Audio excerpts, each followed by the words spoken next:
Olá, você está no canal de vídeos do portal Engenharia Compartilhada. Deixe o seu like e receba as nossas notificações acompanhando as nossas novidades. Confira também nossas páginas no LinkedIn e no Facebook. Compartilhe nossos conteúdos com seus contatos e ajude o portal Engenharia Compartilhada a alcançar mais profissionais. Recentemente, nós trouxemos diversos entrevistados que são curadores dos núcleos temáticos do movimento BW Expo. Nós estamos retomando a pauta sobre eficiência energética envolvendo hidrogênio. E nós vamos conversar com Flávio Ramalho Ortigão, fundador das empresas Bioenergia e Recupera. Flávio, obrigada então por comparecer aqui ao nosso canal. Você está em outro fuso horário, né? Nós tivemos uns desencontros aí em função de você estar na Europa. E eu começo a nossa conversa, Flávio, comentando que você é um pesquisador e empreendedor. Você poderia contar para nós como aconteceu essa convergência aí de carreiras, de caminhos acadêmicos e de empreendedorismo? Sim, primeiramente, boa tarde, caros ouvintes. Muito obrigado, Adriana, por esse convite. É um prazer estar falando para o público brasileiro em português, né? Isso não é sempre que acontece, então é sempre um prazer. Sobre a minha vida, né, como cientista e como industrialista, aí tem uma data muito precisa, foi em 94, eu criei uma empresa que se chamou Laboratório Virtual. Era uma empresa onde você podia fazer química diretamente através da internet, que tinha acabado de ser fundada. Uhum. E eu vi na internet uma enorme oportunidade. E também uma forma nova de fazer ciência, que é a ciência distribuída, né? E eu já tinha, naquela época, eu era professor em Ulm, no sul da Alemanha, mas eu estudei na Suécia, e aí tem muitos contatos no Brasil também. Então, para mim, era quase natural juntar esses lugares na Universidade de São Paulo, a Universidade de Lund e a Universidade de Ulm, num projeto aí de laboratório virtual. Mas é claro que isso suplantou muito os propósitos da academia. Isso era um projeto comercial, e foi aí que eu resolvi, então, me dedicar ao comércio. E desde então, desde 94, eu me desliguei da universidade naquela época, e desde 94 eu faço comercialização. Então, eu estou na indústria, aí eu já tive várias indústrias, já montei vários projetos, e acho muito interessante. Eu acho que a ciência ela se deslocou da academia para a indústria, na maioria dos países, né? Inovação é isso, inovação é criação de novos produtos, lançar novos produtos, não é ter uma ideia, não é desenvolver a ciência básica, inovação é colocar coisas novas no mercado. E eu gosto de fazer isso. E a Recupera e a Bioenergia são seus dois negócios hoje? Tem outro. Mas a Recupera é o meu negócio principal. A Bioenergia é um projeto que eu montei especificamente no Brasil para trabalhar com manejamento, para produzir biomassa para os meus projetos, que na verdade é Recupera. O projeto principal é Recupera, que é um projeto de gasificação, uma empresa de gasificação de biomassa e de plásticos. Excelente. E tocando nessa questão aí do plástico, pensando aí na perspectiva da eficiência energética pela ótica, então, da economia e do meio ambiente, transformar o plástico em hidrogênio, ele é um bom negócio? Ele já é rentável? Essa é uma pergunta muito boa, Adriana, obrigada. A verdade é essa, que o hidrogênio ele não é o combustível do futuro. O hidrogênio ele não é a molécula do futuro, apesar de que ele está sendo atualmente discutido nesse sentido, plataforma de descarbonização do futuro. Ele é isso também. Mas, principalmente, o hidrogênio é uma commodity química hoje. A indústria, por exemplo... Uma commodity? É uma commodity, é como é que chama isso? Uma mercadoria para a indústria química. E é uma mercadoria para fazer, por exemplo, cremes. Né? Todo creme é feito com hidrogênio, todo creme, a hidrogenação de gorduras é o que produz creme. Então, ele é um produto que a indústria química deseja hoje. O hidrogênio também ele tem um preço hoje, não é o preço do futuro, não é como é que vai ser o preço. Não, hoje eu posso até dizer, para todo mundo saber, o preço médio do hidrogênio é $15 por quilo. Esse é o preço do mercado. E é cotado na Bolsa de Valores como as outras commodities ou não?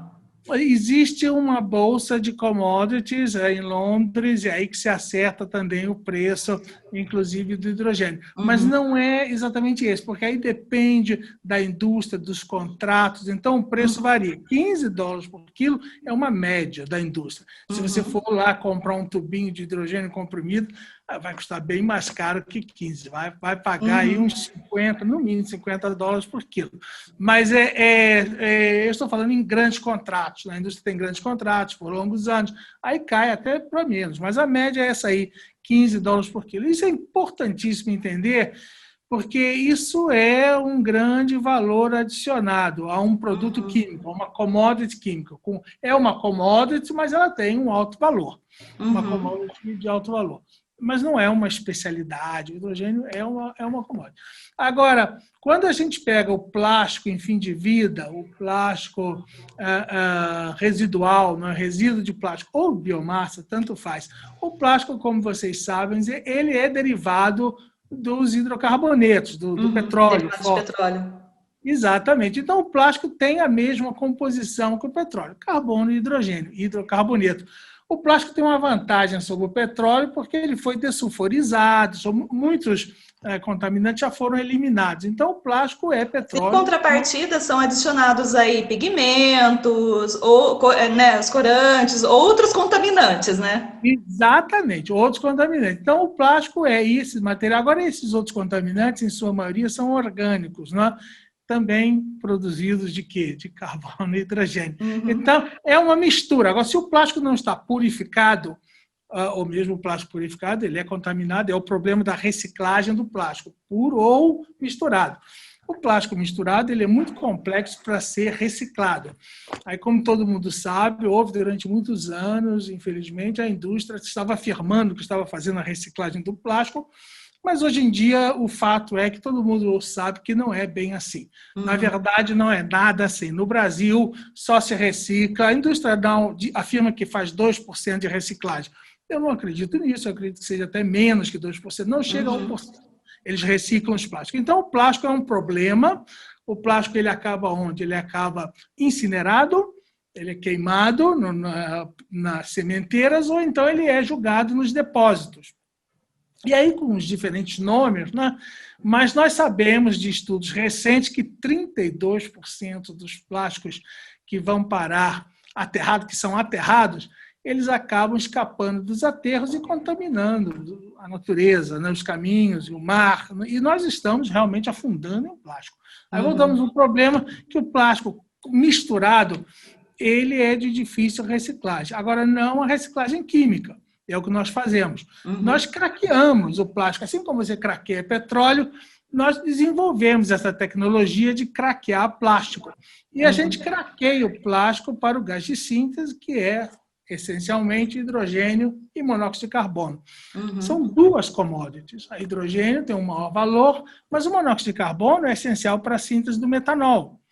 E também para fazer todos os combustíveis sintéticos. Então, o monóxido de carbono é também uma commodity interessante, ele é muito utilizado. Então, a gente craqueia o plástico em duas commodities que são vendáveis. E isso a gente está criando valor para os resíduos. Até então, o grande problema das reciclagens dos plásticos é que não tem valor. Como ele não é reciclado, não tem valor. E ele acaba mesmo sendo jogado nos lixões. Como nós agora criamos valor para o plástico, é de se esperar que o plástico, então, seja reciclado, quimicamente reciclado. Eu vejo nosso processo como o link entre a sustentabilidade e a economia circular dos plásticos. E o processo ele oferece algum risco? O processo, claro, é um processo energético. Nós estamos falando que tanto o hidrogênio, tanto o plástico, o hidrogênio, o gás de síntese, que é o intermediário, né? O monóxido de carbono é tóxico, são produtos químicos de alto poder energético. Então, todo cuidado, como se faz numa indústria, né? Não se pode fazer nada sem ter treinamento. Eu acho que você tem que ter treinamento, você tem que ter um lugar onde há um corpo de bombeiros bem treinado, né? E o pessoal da empresa tem que ser treinado. Então, sempre há o risco de incêndio. Nós estamos falando de produtos altamente energéticos. De novo, uma indústria química, né? Exatamente, mas não é nada acima do que é o normal na indústria química. O hidrogênio, ele tem um plano de flammabilidade mais baixo que gasolina, mais alto, desculpa, mais alto que gasolina. Então, não é que ele é mais explosivo que a gasolina, não. A gasolina é até pior. Ela pega fogo mais rápido que o hidrogênio. O hidrogênio tem umas características, agora é altamente energético, né? Então, todo cuidado tem que ser tomado. É necessário. E pensando no processo em si de transformação, você falou que pode pegar o plástico, seja o plástico dos oceanos, não é necessariamente um plástico que foi recolhido para uma indústria de embalagens, né, que é um plástico, digamos, mais limpo, mas é qualquer tipo de plástico que pode ser capturado do meio ambiente e levado, então, para esse processo de transformação. Em linhas gerais, como que ele acontece? Nós desenvolvemos, esse processo é um processo longo, né? A gasificação não é nada novo, foi desenvolvida aí nos anos 20 na Alemanha. Eu quero lembrar que como eu tive um avô em Belo Horizonte, em 1939, ele tinha um equipamento no carro dele que chamava gasogênio. E você podia botar toras de madeira no gasogênio e gasificava a madeira e ia direto no carburador. Claro, isso era um carro de 1939. Carro nenhum hoje em dia funcionaria. Não, funcionaria com esse tipo de combustível sujo, mas eu quero só mostrar que funcionava já em 1939. Então, a gasificação, e também quem é tão velho como eu, vai se lembrar no Rio de Janeiro, ali no Caju, tinha um gasificador, tinha um guindaste e já se gasificava carvão para a produção do gás de rua. O gás que nós produzimos, primariamente, é o gás de rua que se produzia no Rio de Janeiro aí nos anos 50. Nada de novo. A única diferença é que esse gás é altamente puro, de alta qualidade. Aí é a técnica do processo. Nós desenvolvemos gasificadores que são feitos para produzir um gás de síntese de alta qualidade. Esse processo foi feito no Brasil. Eu acho isso muito relevante mencionar. Não é comum que processos desenvolvidos no Brasil tenham esse sucesso mundial. Interessante. Então, essa inovação o desenvolvimento dessa inovação passou pelo Brasil. Exatamente. Foi em 1987. Eu participei com um colega meu num desses simpósios de polímero Brasil-Alemanha. Foi quando a tecnologia foi apresentada. Ela foi pensada na Alemanha, mas na Alemanha nós não tínhamos nada além de escala de laboratório, não havia nada, era puramente acadêmico. Mas foi no Brasil, com o apoio de um grupo industrial pioneiro. Esse grupo queria alternativas ao petróleo, estavam já procurando alternativas ao petróleo e nos convidaram para desenvolver essa tecnologia. Então, a tecnologia foi mesmo desenvolvida no Brasil. Depois eu encampei essa tecnologia e continuei o desenvolvimento dela na Europa. Então, foi uma tecnologia que foi idealizada na Europa, reduzida à prática em São Paulo, no Brasil, e depois transferida para a Europa, onde a gente tem desenvolvido. Pode comentar qual foi o grupo industrial? Claro, o Grupo Peixoto de Castro. Ah, entendi. Então, eles já estavam, na década de 80, interessados em alternativas ao petróleo. Exatamente, por uma razão muito simples. A Petrobras os estava estrangulando. A Petrobras queria estrangular o Grupo Peixoto de Castro e não estava fornecendo petróleo para a refinaria de Manguinhos. Então, o grupo queria alternativas ao petróleo. E daí que veio a ideia de usar biomassa. Então, foi desenvolvido com biomassa em São Paulo foi eucalipto, biomassa de eucalipto. Depois eu desenvolvi esse processo a partir de outras matérias, né, que foi o plástico. Já era o meu interesse, como eu sou químico de polímeros, eu queria trabalhar com despolimerização do problema plástico. e foi assim que nasceu o projeto que nós estamos hoje, né? A tecnologia é muito simples, é uma tecnologia térmica, autocatalítica. A Uhum. gasificação simplesmente é você esquentar o plástico. Agora, os gasificadores existem muitos, existem aí 8, 9 tipos diferentes de gasificadores no mercado. Tipo, né? Depois muito mais empresas, aí tem mais de centenas de gasificadores pelo mundo, né? Milhares de gasificadores. O nosso gasificador ele é muito interessante. Ele é um gasificador chamado de fluido circulante, mas trabalha com uma temperatura muito baixa. É a ideia que foi desenvolvida no Brasil, que se chamava CBT, conversão em baixa Uhum. temperatura. A conversão em baixa temperatura ela ocorre abaixo de 450 graus. Nessa temperatura, a maioria das contaminantes, e se forem minerais, né, não volatilizam. Uhum. Mas os compostos carbonáceos, eles gasificam completamente. Uhum. Aí depende, obviamente, da construção. O nosso gasificador, ele tem uma longa torre, né? São duas torres de 10 metros acopladas em série, então é 20 metros de corrida. E essa corrida é necessária para garantir, essa altura é necessária para garantir a completa gasificação do material. É isso que você Uhum. quer.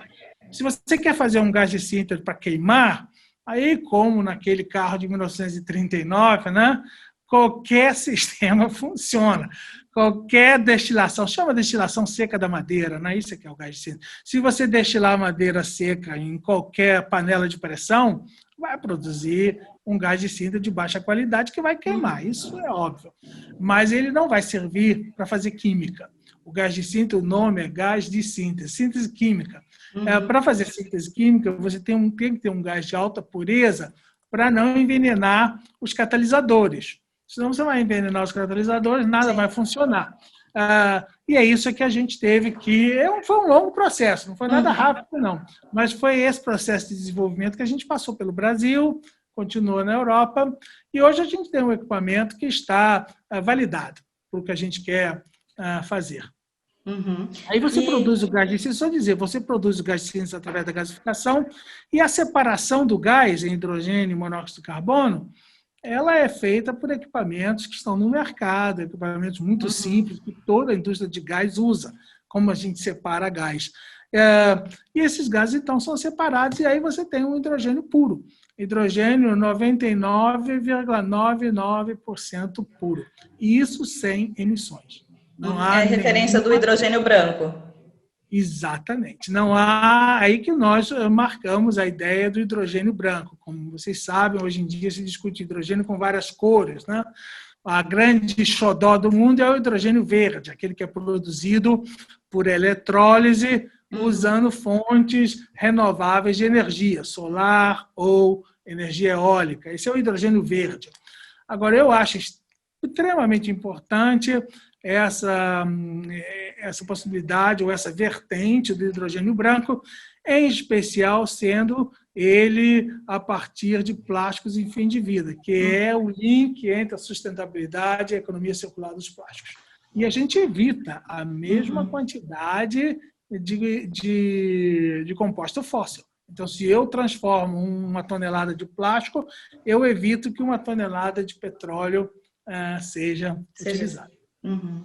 E Flávio, você participou recentemente do movimento BW Expo, como eu comentei no início do vídeo.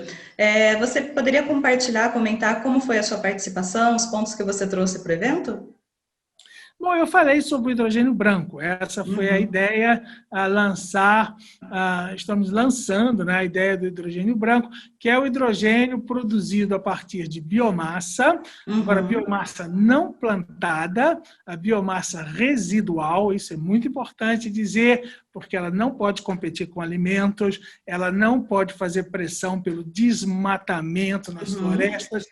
Essa biomassa era o meu projeto da bioenergia, que foi um projeto muito bem suportado por produtores, donos da caatinga. Como é conhecido, existe uma enorme pressão no Brasil para destruição, para devastação, desertificação da caatinga. A caatinga ela é cortada por madeireiros ilegais e é vendida como carvão. Então, ela transforma carvoarias, né? Existem essas carvoarias ilegais, e, obviamente, uma grande parte da caatinga já acabou. Lá no Seridó, no Nordeste, aquela área já está completamente desertificada. Então, a ideia é criar o manejo sustentável dos biomas. E o manejo é esse, não é plantar árvores, não é trazer novas mudas ou externas ou florestas únicas, né, com plantas únicas. A ideia é simplesmente fazer o manejo. E ele é feito assim, a gente determina uma área, pode ser uma fazenda ou várias fazendas. Nessa área a gente mapeia todos os rios, todos os leitos, todas as fontes. Isso são áreas de proteção permanente, não se toca. Aí o resto a gente divide, também mapeia as espécies que nós não podemos tocar. Existem espécies que devem ser protegidas, de árvores frutíferas, árvores de alto valor cultural. Esse a gente mapeia e marca essas árvores para que não sejam cortadas. Aí começa com a frente de trabalho, e cada frente de trabalho tem aí umas 20 pessoas, então cria direto 20 empregos para cortadores. A gente vai cortando um talhão. Agora, dividiu a propriedade em 15 talhões, e a gente faz um talhão por ano. Aí tem um ciclo de 15 anos. Só após 15 anos a gente volta para esse mesmo talhão. Fazendo assim, você permite que os talhões integrais ao lado, né, desse talhão que você cortou, eles semeiem esse talhão e provêm toda a natureza que reocupa. Então, tem já muitos estudos pelas universidades brasileiras como estrangeiras que mostram que já em 5 anos você não consegue notar a diferença do que foi cortado e do que nunca foi cortado. Mas como há sempre as espécies que demoram mais a se adaptar, a ideia é mesmo fazer o ciclo de 15 anos. E assim você garante que o sistema funciona e é sustentável. Por isso a gente chama manejo sustentável. Ele é autossustentável e ele tem uma alta produtividade. Eu fiquei muito surpreso, porque eu nunca pensei que um semiárido, né, que é a caatinga, é um semiárido, tivesse uma produtividade tão grande. A nossa planta ela necessita 8.000 toneladas por ano, para rodar em capacidade total. Não é? Isso são 4 planos de manejo. Então, com 4 cortes, né, de plano de manejo, eu consigo essa produção de 8.000 toneladas ano de biomassa. Isso é fantástico. E nós temos já, a minha empresa já tem 40 planos de manejo. Então, já temos aí biomassa suficiente para 10 planos de manejo. Isso está no Nordeste, está no... Entendi. E, no caso, a Recupera, vocês têm clientes no Brasil também? Temos. A Recupera, agora por causa da pandemia, né, a coisa ficou um pouco emperrada, mas nós já estávamos trabalhando. E tem uma coisa muito interessante, nós acabamos de vencer o Hackathon Santos, foi semana passada, ficamos em primeiro lugar, e aí já temos agora vários contatos novos para trabalho no Brasil. Também eu não posso ainda dizer o nome, porque temos acordo de confidencialidade, mas temos um enorme projeto chegando no Brasil.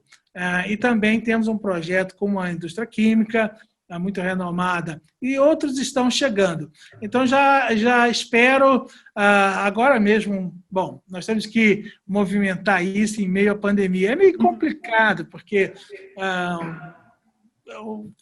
requer presença, você não consegue montar, você faz discutir, planejar, tudo pela internet, mas a indústria química, ela a execução é presencial. É metal, rosca, e ela tem que estar lá, alguém tem que estar lá montando. Então, nós estamos resolvendo agora isso para avançar esses projetos. Mas tem sim, tem projetos no Brasil altamente interessantes. E eu espero que esses processos ajudem a resolver esse problema enorme, problema do plástico no Brasil. Espero que você volte aqui com outros projetos para contar e, enfim, compartilhar conosco aí outras iniciativas que você tenha. Com certeza, né? Eu estou sempre em contato com o Brasil, é um país, claro, eu adoro, nasci no Brasil, então tenho muitas ligações com o Brasil e sempre que eu posso fazer coisas no Brasil, eu faço. Estarei sempre aí agitando. E há muita oportunidade, nós estamos agora procurando recuperar, não é? Recuperar desse problema da Covid, então a economia tem que criar as situações novas. Eu acho que aí existem muitas possibilidades. E resolver o problema dos plásticos é fundamental. Plásticos são materiais maravilhosos, tanto é que, olha ao redor, você vai ver plástico em todos os lugares. Isso é o sucesso do plástico. O plástico teve um sucesso que nenhum outro material na história da humanidade teve. O plástico passou do zero nos anos 50, ou nos anos 30, dependendo de onde você está, para hoje 400 milhões de toneladas ano. Então, o sucesso está aí. Todos os números mostram o sucesso. Agora, é claro que a não degradabilidade dos plásticos, a impossibilidade de reciclar, nos criou um enorme problema global. Um grande passivo, né? Exatamente. O passivo ambiental é fabuloso. Isso tem solução. O importante é que tem solução. Já a solução esteve aí há muito tempo. E eu fico feliz que essa solução desenvolvida no Brasil, com esse grupo brasileiro, aí pode ser o nome, o Grupo Feijó de Castro, que foram os pioneiros nessa ideia de economia circular, usar materiais que estavam no ciclo e extrair o petróleo deles, para não ter que comprar petróleo virgem na Petrobras. Essa é a ideia.